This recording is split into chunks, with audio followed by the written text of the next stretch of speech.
Я рад, что все эти годы наш конкурс старался акцентировать внимание и маститых, и начинающих журналистов на самых сложных, актуальных проблемах развития России в целом и Большой Сибири в частности.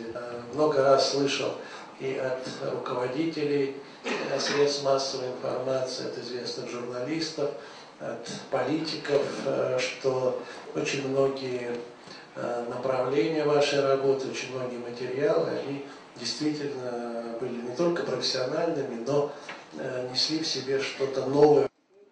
Торжественная церемония награждения победителей межрегионального конкурса журналистского мастерства «Сибирь-Про» состоялась 6 сентября в Новосибирске. Конкурс «Сибирь-Про», который проводится при поддержке полномочного представителя президента России в Сибирском федеральном округе, проходит 6-й раз. В этом году в нем приняли участие 97 средств массовой информации, 303 журналиста и авторских групп. Жюри проекта определило лучших представителей СМИ Сибири в 14 номинациях. По итогам голосования победителями стали 18 журналистов из Бурятии, Алтайского, Красноярского и Забайкальского краев, Иркутской, Кемеровской, Новосибирской, Омской и Томской областей и Республики Хакасия. Победу нашему коллективу принесла еженедельная рубрика «Городской роман», которая выходит в эфир телевидения Абакан уже несколько лет.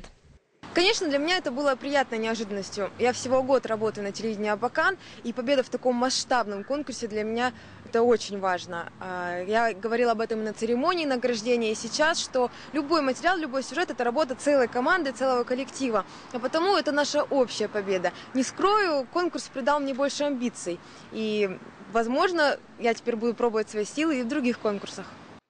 Помимо торжественной церемонии награждения, всем победителям конкурса удалось принять участие в уникальном пресс-туре. Журналисты побывали на крупнейших предприятиях Новосибирска и Томска. Например, в компании «Сибирский аграрный холдинг». Участников научили печь хлеб и определять качество зерна нового урожая. Также представители СМИ познакомились с работой компании «Газпром», «Трансгаз», «Томск». Посетили особую экономическую зону. Как отметили участники конкурса, благодаря этому проекту можно смело судить о том, чем живут регионы Сибири и какая наша малая родина на самом деле.